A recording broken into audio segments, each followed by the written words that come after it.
मतदारांनी उन्हाची तीव्रता लक्षात घेता सकाळच्या सत्रामध्ये अधिकाधिक संख्येनं मतदान करावं असं आवाहन सहाय्यक निवडणूक निर्णय अधिकारी विजया पांगारकर यांनी केलं आहे। माढा लोकसभा मतदारसंघासाठी मंगळवार दिनांक 7 मे रोजी मतदान होत असून 254 माळशिरस विधानसभा मतदारसंघातील प्रशासनाची निवडणुकीची तयारी पूर्ण झाली असून उन्हाची तीव्रता पाहता जास्तीत जास्त मतदारांनी सकाळी 7 ते 9 या वेळेत आपला मतदानाचा हक्क बजवावा असं आवाहन सहाय्यक निवडणूक निर्णय अधिकारी विजया पांगारकर यांनी माळशिरस इथं पत्रकार परिषदेत बोलताना केलं।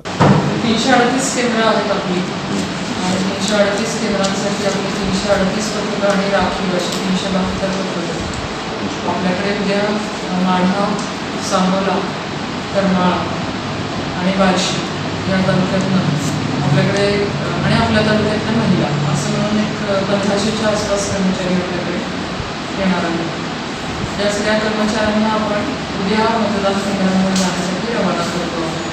आपलं शासकीय गोदाम हे आपलं स्ट्रॉंग रूम आहे EVMचं, ज्या मशीन्स आपण तयार केल्या त्या सगळ्या आपण तिथे सुरक्षा ठेवलेल्या आहेत आणि तिथून ही सगळी आपली मतदान पत्रकं या सकाळी रवाना करतो। आता आपल्या आपल्या तालुक्यातून काही लोक बाहेर जाणार आहेत, त्यांची व्यवस्था आपण उद्या बाहेर पाठवण्याची केलेली आहे।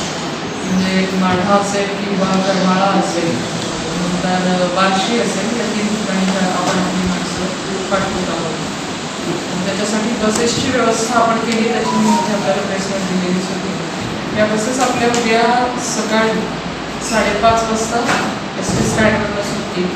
त्या कर्मचाऱ्यांना आम्ही सांगितलेलं 4-5 अशा बसेस त्या तालुक्यांसाठी केलेल्या आहेत। कर्मचाऱ्यांच्या ग्रुपमध्ये पण ती माहिती आम्ही टाकलेली आहे, त्यांनी जाण्याची व्यवस्था करण्यात आलेली आहे। यावेळी अतिरिक्त सहाय्यक निवडणूक निर्णय अधिकारी सुरेश शेजूळ उपस्थित होते।